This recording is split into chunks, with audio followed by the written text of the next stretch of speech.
દૂધ એટલે શું એ સમજાતું જ નથી આપણને. અરે સૌથી પહેલું જેના ઉપર અમે દૂધ ઉપર રિસર્ચ નક્કી કર્યું કે ચાલો પછી તો ભેંસના દૂધમાં ફરક શું છે અને ગાયના દૂધમાં શું ફરક છે. આ લોકો તો એમ કે ફેટ વધારે. ફેટ તો પ્રોબ્લેમ કરે છે. અમે તો એ જોયું, જેવું હાર્ટનો પ્રોબ્લેમ થાય, કોલેસ્ટ્રોલ વધે, ઓબેસિટી થાય, એટલે ડૉક્ટર કે ફેટ બંધ કરો, ચરબી બંધ કરો, ચીઝ બંધ કરો, તેલ બંધ કરો, તળેલું ન ખાઓ. અને ડૉક્ટર એના વિજ્ઞાન મુજબ સાચા છે. એ બધું વજન વધારે, કોલેસ્ટ્રોલ વધારે, હાર્ટ એટેક કરે. જ્યારે અમારું આપણો અંદરને જે છે અને અમારો આયુધાચાર એ ના પડે કે આ બધું બોલે છે પણ બધું બરાબર નથી બોલતા. અને અમે તો પછી રિસર્ચ કર્યું અને કરવાનું થયું. એ હવે તમને કહું છું કે તો પછી અમારે એનો પ્રયોગ કરવા પડે કે ભાઈ ભેંસના દૂધમાં એવું શું છે કે જે આ કરે છે, ને ગાયના દૂધમાં એવું શું છે. બે સરખા હોય તો પછી ગમે હાલો તો બધા ભેગા જ દૂધ કરે છે. ડેરીવાળા તો એ ફેટના આધારે નક્કી કરે છે. એટલે અમને લોજિકથી એવું લાગ્યું કે ફેટ વધુ એટલે સારું નહીં. ત્યારે આપણે એમ સમજવામાં આવે કે ફેટ વધુ એટલે સારું. એ દરમિયાન હું ગયો હતો હિમાચલ પ્રદેશમાં અને જમ્મુ કાશ્મીર. અને મારા એક ફ્રેન્ડ છે, એ ત્યાં યાક ઉપર રિસર્ચ કરે છે, વેટરનરી ડૉક્ટર, અને એ આના ઉપર રિસર્ચ કરતા હતા. તો મારે ત્યાં ડાયલોગ થયો, તો યાકનું દૂધ અને યાકનું ઘી ને એના ઉપર મેં ચર્ચા કરી. યાક બરફમાં જ હોય, હિમાચલ પ્રદેશ, જમ્મુ કાશ્મીર, અરુણાચલ પ્રદેશ, ત્યાં જ હોય. તો એનું દૂધનું મેં તો ફેટ કેટલું છે કે 23 ફેટ. તો પછી મેં તો આપણે બધા 23 ફેટનું જ દૂધ પીએ ને, જો દૂધ ફેટ વધારે હોય તો. એ તો પણ જેવું ફેટ વધે છે એટલે કોલેસ્ટ્રોલ વધે છે. અમે એને ડિસ્ટ્રીબ્યુટ કરવાની કોશિશ કરી. તો પછી ગાયના દૂધમાંથી કેમ વધતું નથી કે વધે છે? એટલે અમે ગોત્યું, અમે ઉંદર ઉપર પહેલા પ્રયોગ શરૂ કર્યા. કારણ કે કોઈ પણ તમે શાસ્ત્રમાં તો લખ્યું છે, પણ આપણા શાસ્ત્રની અમને જ વિશ્વાસ નહીં. અમે લોકો વૈદ હતા તો અમને ખબર નથી પડતી. એટલે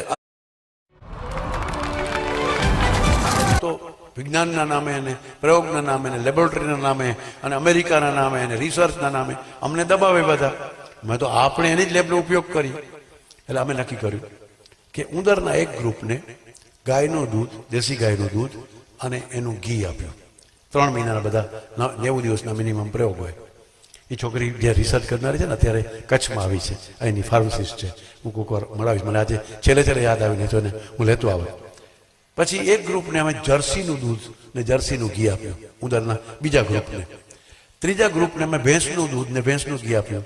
ચોથાને અમે તેલ આપ્યું, કારણ કે ફેટ ઉપર જ રિસર્ચ કરવું હતું.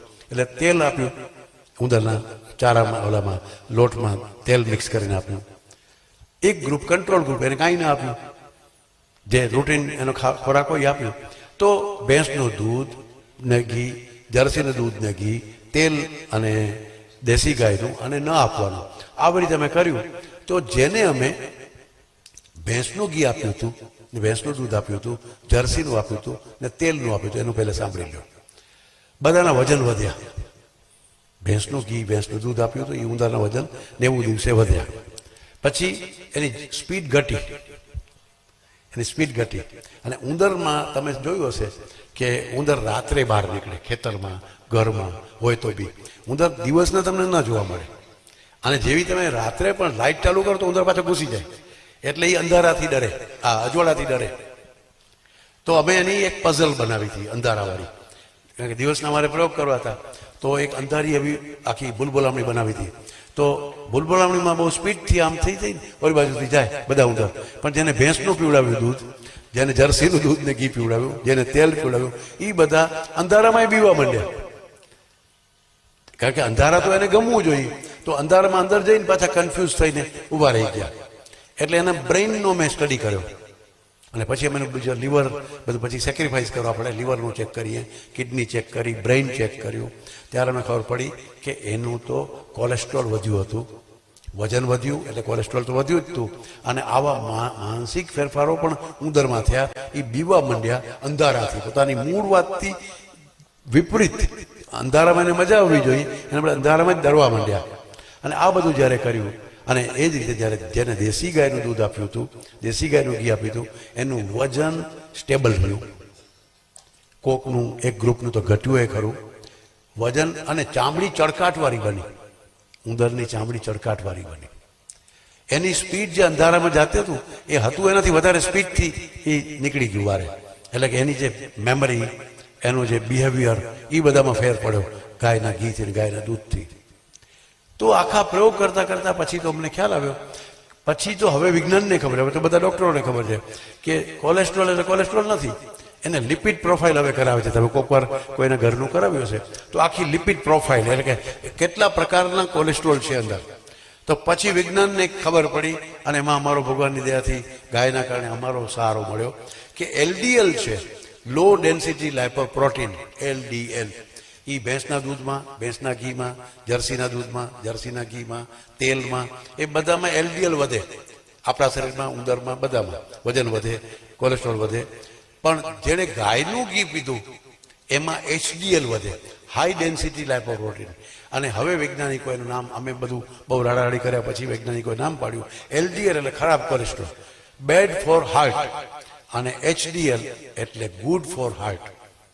એટલે જેને હાર્ટના પ્રોબ્લેમ હતા એને પણ સારું કરી શકે છે ગાયનું ઘી. અને મારું તો પ્રિસ્ક્રિપ્શન હોય, 1 ચમચી સવારે, 1 ચમચી બપોરે, 1 ચમચી રાત્રે ગાયના દૂધમાં ગરમ ગરમ ઘી નાખી અને લેવાનું, અને કોલેસ્ટ્રોલ 3 મહિના પછી કરાવવાનું. તમે પણ કરી જોજો.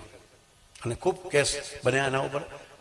જે છોકરી એમડી કરતી હતી અત્યારે ભાઈ પાછી પીએચડી કરે છે.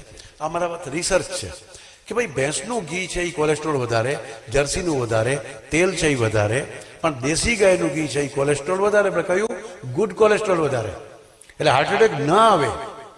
એટલે પછી અમને સૂત્રની ખબર પડી, આવી પયમ અરદ્યાનામ, જરા કેમ કહે છે, અને ગવ્યમ રદ્યાનામ, ગાયનું ઘી, ગાયનું દૂધ છે એ હાર્ટ માટે સારું છે. અને ચરકની વાત જ્યારે અમે લેબોરેટરીમાં સાબિત કરી ત્યારે એક આયુર્વેદાચાર્યને કેટલો આનંદ આવે, તમને જો સમજાતું હોય તો.